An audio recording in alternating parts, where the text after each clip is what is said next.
तुम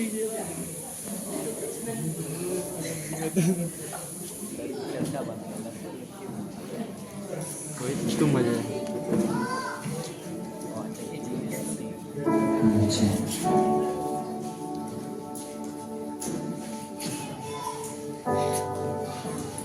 हम वो समय था जब यीशु को कल क्रूसिफिकेशन होने का समय था। वो जान चुका था कि कल उसका मृत्यु होने को है।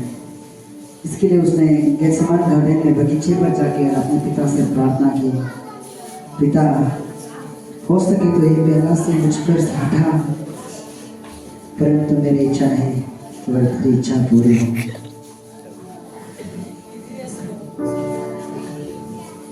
कुछ देर के बाद यीशु अपने चेलों को वापस लेगा जाकर। उन लोग सोया हुआ था, तब यीशु उन लोगों को बोलने लगा, जागते रहना है, प्रार्थना करते रहना ताकि परीक्षा पर ना गिरे। परंतु उन लोगों के बीच वहां पर जुदास इस्करियोत जो कि यीशु का एक चेला था, वो वहां पर मौजूद नहीं था। तो कुछ सैनिकों को साथ में मिलकर यीशु को बिक्री करने के लिए प्लान बना रहा था। यीशु को मिलवाने के लिए वो प्लान योजना बना रहा था। तब उसने कहा, मुझे उसके बदले सिक्का दे, तब मैं तो यीशु को मिलवा सकता हूँ। और उसने कहा, हम सब यहूदियों के कपड़ा सेम है, तो मैं उसे जूता गला लगाऊंगा और जूता किस करके मैं तुझे दिखाऊंगा कि यीशु है, तब तू लोग जानेंगे कि वो यीशु है। तब उन लोगों ने सैनिकों को लेकर आया जुदास इस्करियोत।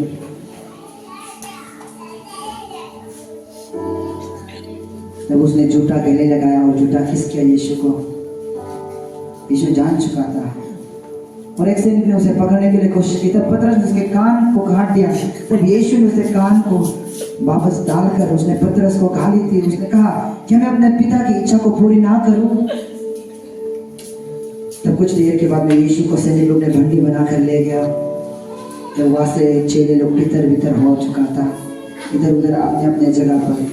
परंतु एक चेला जिसका नाम पतरस था, उन्होंने यीशु के पीछे पीछे गया है और सैनिकों ने उसे कहा कि यदि कहीं तो उसके चेलों में से तो एक नहीं, परंतु उसने इनकार किया, नहीं मैं यीशु को नहीं जानता।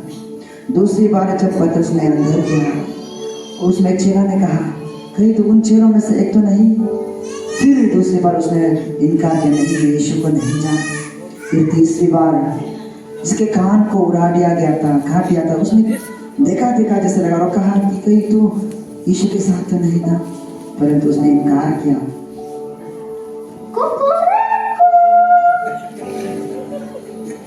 तब पतरस रियलाइज हुआ, उदास हो गया। वो जान चुका था कि यीशु से 3 बार इनकार कर चुका है।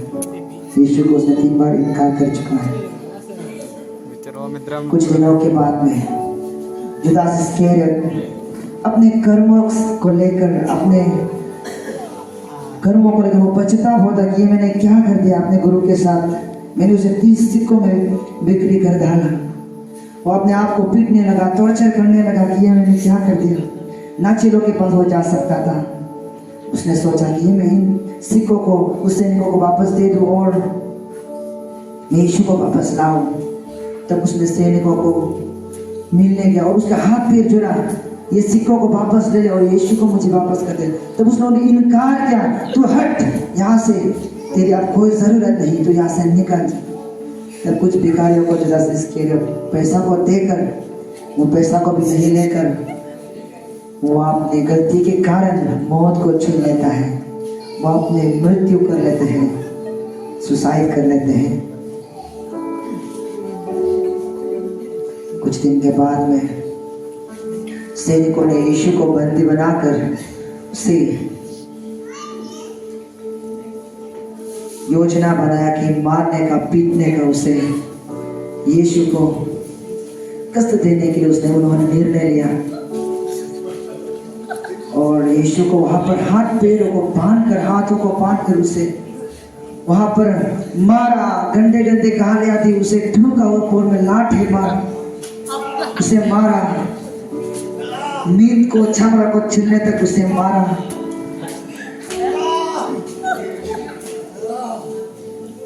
पर उन लोगों के लिए वो दंड काफी नहीं था। उन लोगों ने निर्णय लिया कि उसे सड़कों पर खिंचाकर उसे निंदा ताड़ना कराया जाए। उन्होंने उसके हाथ को खोलकर वहां से उसे बंडी को खोलकर सर को ऊपर भी उसे नींदा ताड़ना कराने के लिए क्रूस को उसके कंधों पर डालकर उसे खुद से उतारे दिया, गलगटा पहाड़ की ओर उसे ले जाने दिया।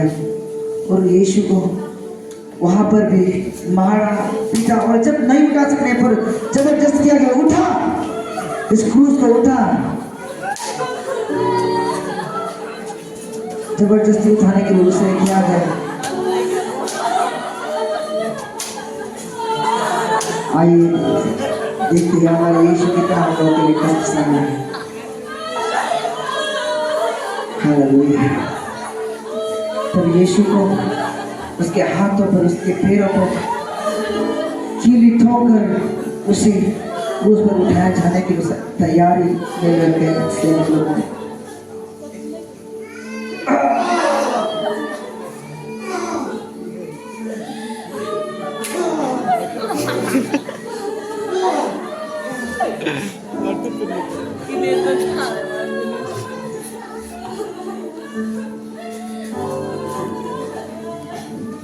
यीशु को क्रूस पर चढ़ाया गया।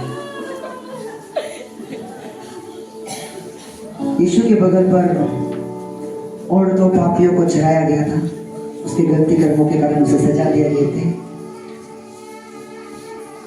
उसमें यीशु कहता है, हे पिता, इन लोगों को तुम माफ कर, क्योंकि ये लोग नहीं जानते कि आज इन लोग क्या कर रहा है।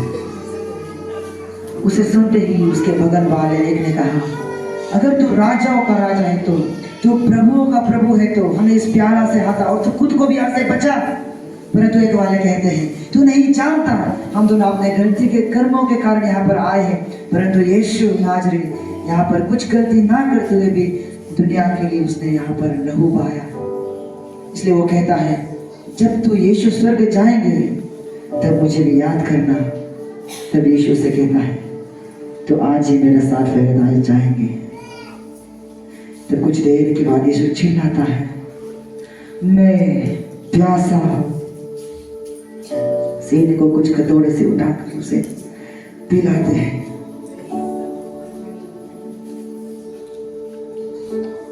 यीशु की अंतिम प्रार्थना,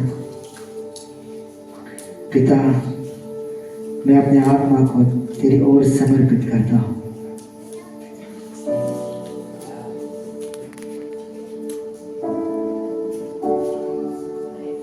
कल के दिन सवाल देता, इसलिए किसी को भी उसने सजा देने का और क्रूस पर चढ़ा जाने का आदेश नहीं था।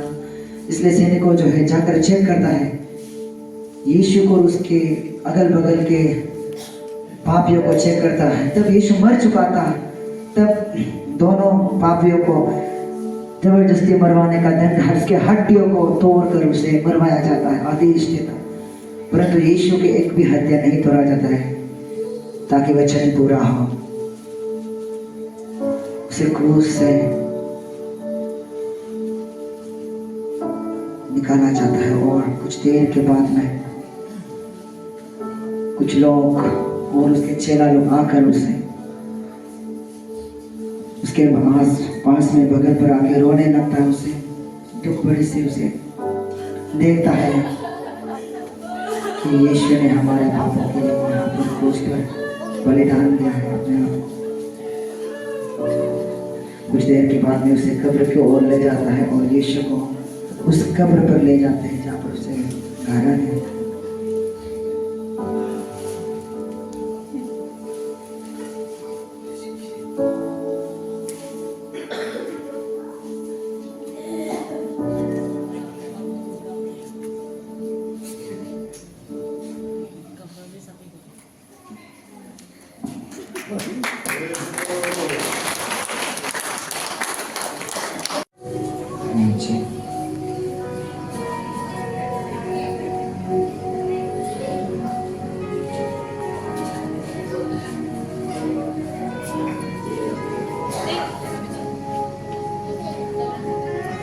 अब वो समय था जब 2 दिन के बाद में तीसरे दिन जब यीशु का जीतने का समय था, उस तीसरी सुबह पर मेरी माता ने कब्र की ओर देखा कि कब्र खोला हुआ था। तब उसने चकित होकर अपने चेलों को वापस जाकर बताया मित्र हमारे गुरु को, हमारे यीशु को किसी ने उठाकर ले गया, तब उसे सुनते ही हमारे एक चेला यूहन्ना, जिसका नाम यीशु की प्रिय था, वो आगे तोड़ कर चला गया।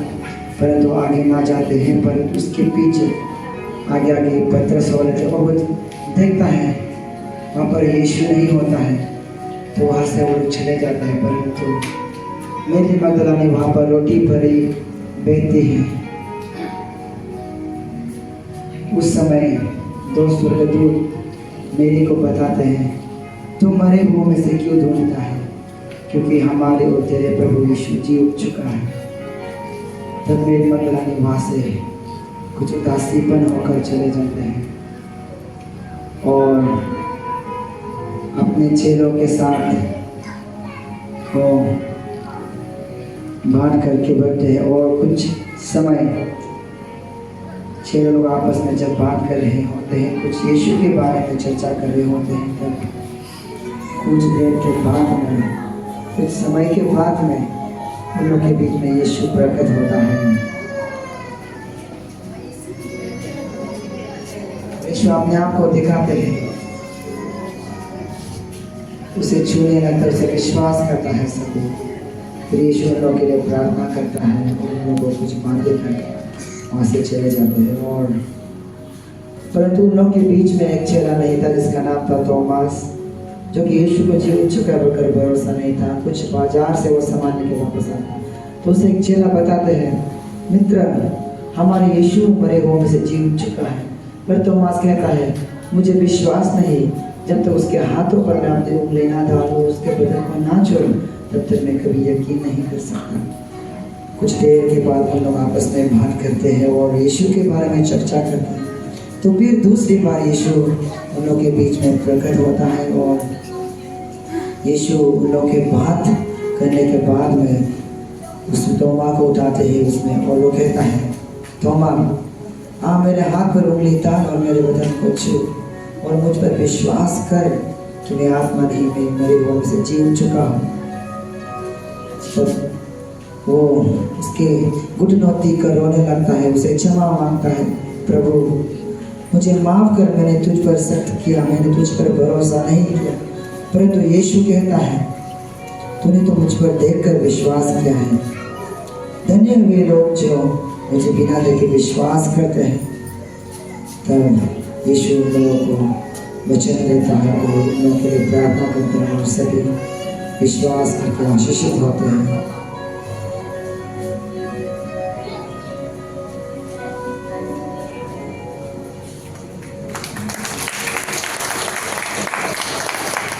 Praise the Lord. Hallelujah. Thank you very much. हम लोग आज का बोटी जितना करना था उसे गुड फ्राइडे को निकाला है।